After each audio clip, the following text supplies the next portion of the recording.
Hello दोस्तों, फिर से आपका इस सेशन में स्वागत है। पिछला सेशन हमारा जो सीडीपी का था वो भी कंप्लीट हो चुका है और बहुत सारे सेशन इसके पहले भी अपलोड हो चुके हैं। अगर आपने उसको नहीं देखा है तो प्लीज़ वहाँ की प्लेलिस्ट में जाके उनको भी सॉल्व करिएगा, क्योंकि ये एमसीक्यू सेशन है। ज़्यादा से ज़्यादा जितना आप करेंगे उतना ही आपके लिए ये हेल्पफुल होगा एग्ज़ाम टाइम पे।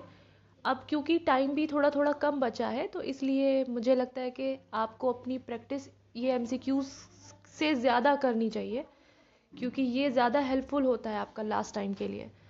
पढ़ तो लिया ही होगा आपने इतने दिनों में, अगर अगर अभी नहीं भी पढ़ा है तो भी हमारे चैनल पे भी मटेरियल अवेलेबल है। और इसके अलावा अगर आप कोई रेफरेंस बुक्स पढ़ सकते हैं पढ़ने के लिए, तो वो भी अभी आप पढ़ सकते हैं, इतना समय है आपके पास। तो आज का सेशन का पहला क्वेश्चन देखिए, बड़ा अच्छा सा है। किंडरगार्टन स्कूल सबसे पहले किस देश में खोले गए थे? फैक्चुअल क्वेश्चन है, बताइए। किंडरगार्टन की जो जिन्होंने स्टार्ट किया था जो पद्धति किंडरगार्टन की, उनका भी नाम बताइए कमेंट बॉक्स में। और जो इसका सही आंसर मैं आपको बताऊंगी, सी, ऑप्शन सी है। जर्मनी में खोले गए थे सबसे पहले। ये कंसेप्ट वहाँ से उठाया, यानी कि ये मुझे लगता है वहीं के किसी जो भी होंगे, या मैडम होंगे या सर होंगे, जिन्होंने इसका पद्धति का विकास किया होगा। तो आप मुझे कमेंट करके बताइए, मुझे पता है आप लोगों को पता है, क्योंकि इससे पहले भी ये क्वेश्चन आपको बताया जा चुका है कि उनका उसका संस्थापक कौन था। तो क्वेश्चन नंबर 2 देखिए, भाषा सीखने का प्रभावी उपाय है। प्रभावी उपाय भाषा सीखने का, किसी भी लैंग्वेज को सीखने का क्या हो सकता है? पाठ्य पुस्तकें पढ़ने से तो देखिए भाषा उतना अच्छे से आएगी, लेकिन उस पर कमांड नहीं होगा। सबसे अच्छा जो, अगर मुझे लग रहा है आपको समझ आ रहा होगा, तो बिल्कुल सही ऑप्शन है वार्तालाप करना। क्यों कहते हैं बार बार कि इंग्लिश में आपको अगर अच्छी वो बनानी है तो माहौल ऐसा करिए जहाँ पे आप चार लोगों के साथ डिस्कस कर सकें। इसीलिए ना, क्योंकि ये सबसे बेटर ऑप्शन है, सबसे बेस्ट ऑप्शन है कि आप उसको जल्दी उस नई भाषा को अक्वायर कर लें, ग्रहण कर लें। तो क्वेश्चन नंबर 3 देखिए, छात्रों के चरित्र निर्माण में सबसे अधिक महत्वपूर्ण भूमिका किसकी होती है? अब यहाँ बात कैरेक्टर की हो रही है, चरित्र निर्माण की हो रही है, ठीक है।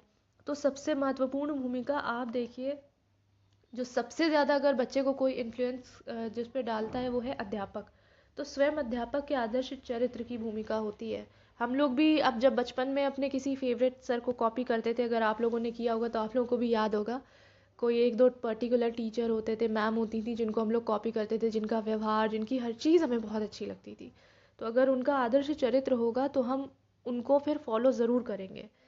तो ये कुछ चीज़ें होती हैं ज़िंदगी की, एक्सपीरियंस पे एप्लीकेशन करके कुछ क्वेश्चंस का आंसर तो आप ऐसे ही निकाल सकते हैं चुटकियों में। तो इसीलिए कहा जाता है कि कॉमन सेंस से भी आधे सवाल हल हो जाते हैं। बस वो कॉमन सेंस कब आता है? जब आप दिमाग को शांत रख के एग्जाम हॉल में बैठते हैं। बहुत ज़्यादा परेशान होके कि अरे यार पता नहीं होगा नहीं होगा, ये सब दिमाग में लाए और आती हुई चीज़ें ख़राब हुई तो, बार बार बोलती हूँ मैं आपसे, भड़बड़ाना नहीं है। क्वेश्चन नंबर 4 देख लेते हैं, निम्न शिक्षण विधियों में से कौन सी विधि वास्तविक अनुभवों को प्रदान करने के दृष्टिकोण से उत्तम है? यानी ऐसी शिक्षण विधि जिससे आपको रियल एक्सपीरियंस हो बच्चे को, उस लिहाज से कौन सी शिक्षण विधि सबसे अच्छी है, ये बताना है। तो आंख बंद करके मार दीजिएगा भ्रमण विधि, ठीक है। जब रियल एक्सपीरियंस कराना है तो भाई टूर पे ले जाइए, भ्रमण कराइए, तभी बच्चा जब वहाँ जाएगा, देखेगा, इतिहास का उसका वहाँ देखेगा, समझेगा, तो वो चीज़ें उसको देर तक बनी रहेंगी और ज़्यादा अच्छा अनुभव प्रदान करेंगी, ठीक है। भ्रमण विधि। क्वेश्चन नंबर 5 भी देखिए, शिक्षा के क्षेत्र में सर्वाधिक महत्वपूर्ण तत्व अभिरुचि है, यह विचार किसका था? अब ये विचार है तो जाहिर है किसी विद्वान का होगा, तो ये जो था वो टीपी नन का था, ठीक है। टीपी नन का था ये विचार, अभिरुचि है। छठा क्वेश्चन देखिए, आजकल के आवासीय स्कूलों की तरह भारतीय पद्धति के स्कूल थे, यानी जो अब ये आश्रम पद्धति वाला जो चल रहा है ना, ये कंसेप्ट बहुत सारे खुलते जा रहे हैं, ये नवोदय और कस्तूरबा गांधी इस तरह के, तो ये कंसेप्ट जो था भारतीय पद्धति के स्कूल उस जमाने में जो थे, वो इनमें चारों में से कौन से थे जो आज के उसको मतलब सही से परिभाषित करते हैं, सिमिलर है उसकी तरह? तो वो थे गुरुकुल।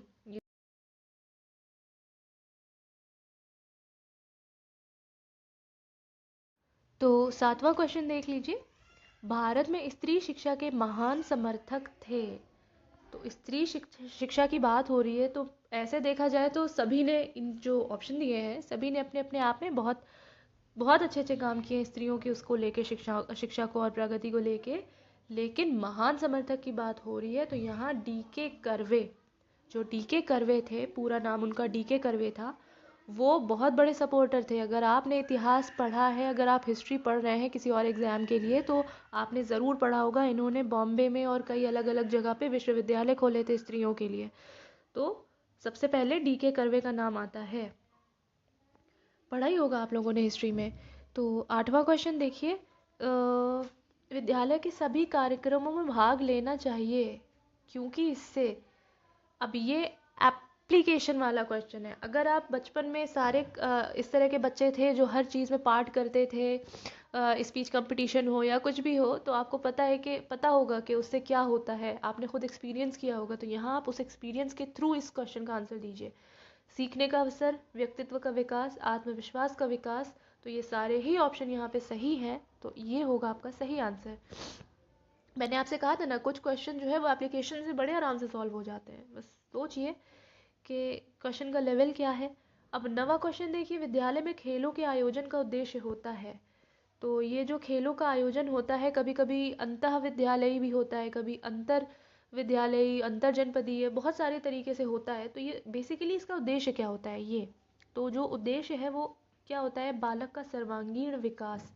ऐसा माहौल मिल जाता है ना फिर बालक को, कि फिर उसका चतुर्फा जो होता है वो उसका विकास होता है, या सर्वांगीण कह लीजिए विकास होता है। तो ये उसका उद्देश्य होता है। सीधा सा क्वेश्चन था। अब 10वां क्वेश्चन देखिए, आपके अध्यापन करते समय यदि कोई छात्रा आपकी त्रुटियों की ओर संकेत करती है तो आप चीखने चिल्लाने लग जाएंगी क्या, डांटने लग जाएंगी, या फिर उसको अपने ईगो पे ले लेके कि अरे भाई ये कैसे किया? नहीं, बिल्कुल नहीं, आप उसको सहजता से स्वीकार करिए। क्योंकि अगर उस बच्चे ने आपको नोटिस किया है, इसका मतलब टोका है, तो मतलब बहुत अच्छे से वो आपको नोटिस कर रहा था। तो सोचिए कि आपको कितनी सावधान रहने की ज़रूरत है, और उसको हर बात को ईगो पे लेने की ज़रूरत नहीं होती है कि उसको आप कक्षा के बाद मिलने के लिए बुलाने लगिए और माफिया टाइप वाली हरकतें करिए। नहीं नहीं, उसको सहजता से स्वीकार करिए, उससे अच्छा इंप्रेशन पड़ेगा बच्चे के उस पर आपका, कि देखो गलतियाँ स्वीकार करने में कोई हर्ज नहीं होता। ठीक है। तो 11वां क्वेश्चन देखिए, शिक्षकों के बीच संघर्ष का जो सबसे दूषित परिणाम होता है। अब ये स्कूल पॉलिटिक्स की बात हो रही है जो आजकल हम देखते हैं, और बहुत से बच्चों ने उसको देखा होगा अपने सामने पे, और मुझे लगता है अब कुछ तो टीचर्स बन गए होंगे जिन्होंने झेला भी होगा उस चीज़ को, और आधों ने तो किया भी होगा। स्कूल पॉलिटिक्स में सबसे दूषित परिणाम होता है छात्रों का व्यवहार बिगड़ जाना। सबसे गंदा इसका जो रिजल्ट होता है वो यही होता है। कितनी ख़राब बात है ना स्कूल पॉलिटिक्स। खैर, ऑपरेशन 12 देखिए, बड़ा इजी सा है, सीधा सा है। ऑपरेशन ब्लैक बोर्ड नाम सुनते ही आपको याद आ जाएगा कि ये कार्यक्रम किसके लिए है। तो ये है प्राइमरी स्कूल के लिए, ना मिडिल के लिए, ना सेकेंडरीज के लिए, ना किसी और भी स्कूल्स के लिए, सिर्फ और सिर्फ प्राइमरी के लिए ही ऑपरेशन ब्लैक बोर्ड स्टार्ट किया गया था। अब कमेंट बॉक्स में ये बताइए कि ये स्टार्ट कब से किया गया है। ठीक है, क्वेश्चन नंबर 13 देखिए।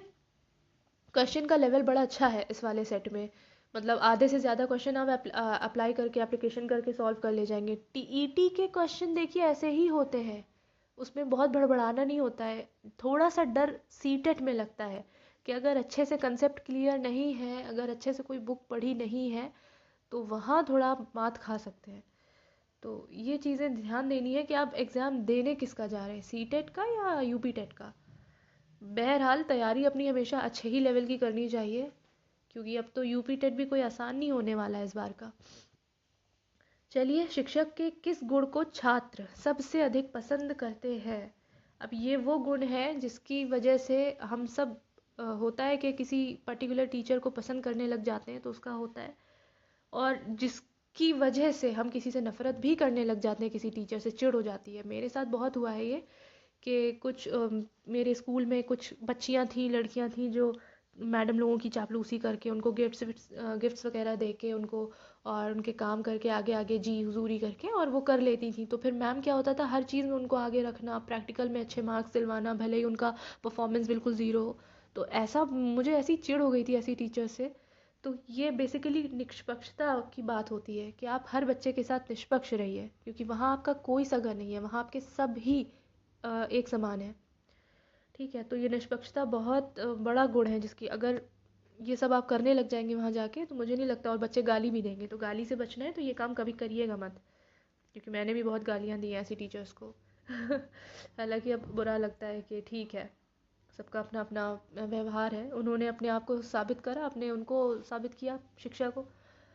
तो क्वेश्चन नंबर 14 देखिए, प्राइमरी स्तर पर छात्रों को मातृभाषा के माध्यम से पढ़ाना होता है क्योंकि, बहुत अच्छा क्वेश्चन है ये। भाषा विवाद हमारे देश में बहुत चलता है कि, और जब से देख लीजिए प्राचीन का, अंग्रेज़ों के समय से देख लीजिए आप, कितना शिक्षा विवाद रहा है, उस पर कितनी अलग अलग रिपोर्ट्स आई हैं कि क्या किया जाए। कुछ ने कहा कि नहीं भाई, प्राइमरी में आप मातृभाषा में दीजिए, उसके बाद आप इंग्लिश में कर दीजिए। तो इस तरह का विवाद भी चलता रहा और आज भी चलता चला आ रहा है। साउथ में देखिए, साउथ में बहुत कॉन्फ्लिक्ट रहता है।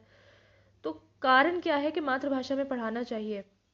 बच्चों की शिक्षा स्वाभाविक वातावरण में हो और अध्यापक के अनुभवों को बांटने में सुविधा हो। ऐसा नहीं हो कि अध्यापक अपनी भाषा अंग्रेजी या फ्रेंच रख के अपने अनुभव बच्चों को बता रहा है, बच्चे को तो वो आती नहीं है, वो ऊपर से चले जा रहे हैं उनकी सारी बातें, तो कोई फ़ायदा नहीं है ऐसे अनुभवों को बांटने से। तो दोनों ही कारण यहाँ बिल्कुल सही हैं।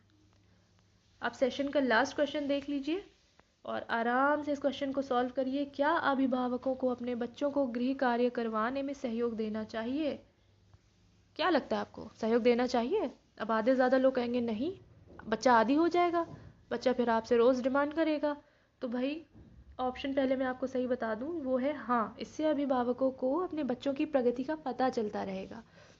अब यहाँ ये कहना कि बच्चा आदी हो जाएगा, इस चीज़ से बचने के लिए उस पर ध्यान मत दीजिए या उसको हेल्प मत करिए, आपको समझ ही नहीं आएगा वो गड़बड़ कर कहाँ रहा है, उसके जीवन में, उसकी दुनिया में, उसके स्कूल में चल क्या रहा है। तो थोड़ा सा अभिभावकों को करना चाहिए ऐसा, बच्चों की प्रगति का पता चलता रहे। तो आज के ये सेशन के बड़े अच्छे से क्वेश्चन हमने जो कवर कर लिए हैं, पिछले और सेशन के जो छूट गए हैं आपसे, तो वो जाइए प्लेलिस्ट में देखिए। इसके अलावा और भी जो कोर्सेज हमारे चैनल पे चल रहे हैं, अगर आप किसी और एग्ज़ाम के लिए, आपका कोई फ्रेंड है जो तैयारी कर रहा है, तो उसको भी बताइए जाके, और वो जा कर के ऐप डाउनलोड कर लीजिए। और आज के सेशन के लिए बहुत बहुत धन्यवाद।